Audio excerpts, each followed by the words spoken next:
not in the cable car. Is this what you do? When you climb the mountain, you will climb to the top. Because at the top, you have the best view. You can see the farthest. And after climbing one mountain, you will climb another higher mountain from where you can see even farther. This is the mountaintop theory which Professor Harris taught me and which applies to all of us. Some of you might be wondering, not everybody climbs mountain? You're right. It's a metaphor. In real life, this is translated to the goals you set. After setting a goal, you will try your best to achieve it, right? For example, you will do all the 10 CC projects to become competent communicator, the mountain top.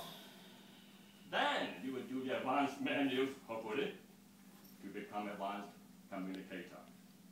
Climbing a high mountain. This is human nature, to continually get better. I'm an engineer, like PC, which means that I studied engineering in university. It's just half of the story, as there was more studying to do after university because of something called professional examination, which I needed to take and pass to become a qualified engineer. Well, I'm a focused man. When I work on something, I stay very focused. I do not want to be disturbed or distracted. There's an issue here. When I was studying for my professional examination, there was distraction at home in the form of a baby girl. My wife has just given birth to our first and only daughter. So I said to my wife, I've got a mountain to climb. No, I didn't really say that. I actually said, honey, I've got a goal to achieve, the professional examination. Let's discuss about the division of duties regarding Mimi.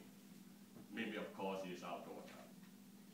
As a result of the discussion, all the things which a achiever turned father, Eddie Lee, has become an expert of, like breastfeeding, or having his wife to do it, changing diapers, and all the rest, I did not do, or seldom did, because of my goal to climb to and see far from the mountain top. PC would say, professional examination, it will be over in no time. True. But then the mountain top theory says, there's not just one mountain to climb. After the first one, there are more to come.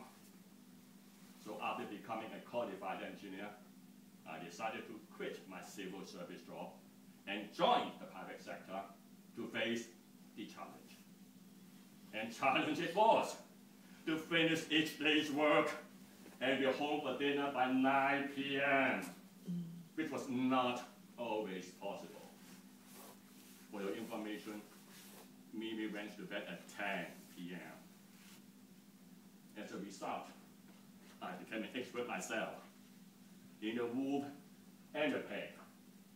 Not the two chief executive candidates who have become so famous or infamous recently, but the story of the WOV and the 3 little pigs.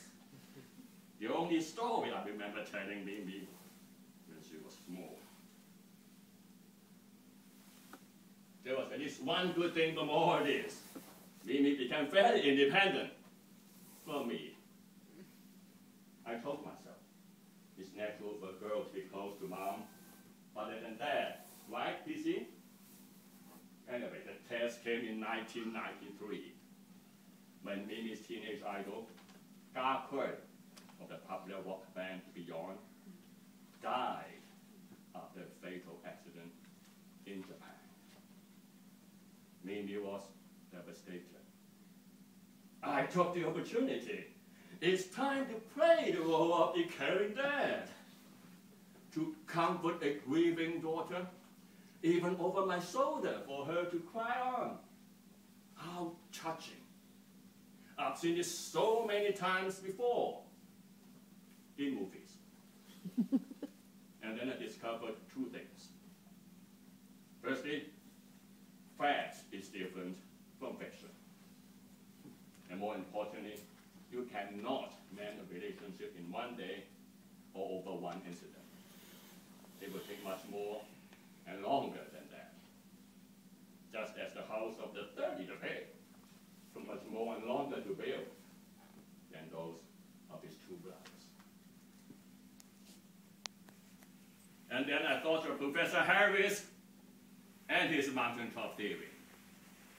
It's natural for us to want to climb to the top, achieve personal goals, and see far from them.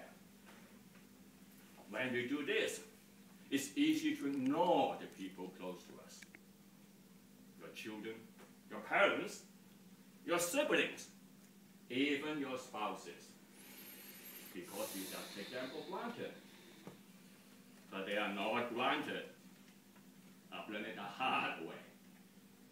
In fact, they deserve the most attention from us, even more than those we set out to achieve. So even as you stay focused to be able to see far, do not lose focus of the people who are close.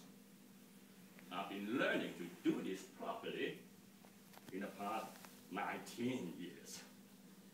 And I'm pleased to tell you that I'm almost there now. Fellow Toastmasters and guests, when you climb mountain, remember this. Your venture to see far should be taken without losing sight of the people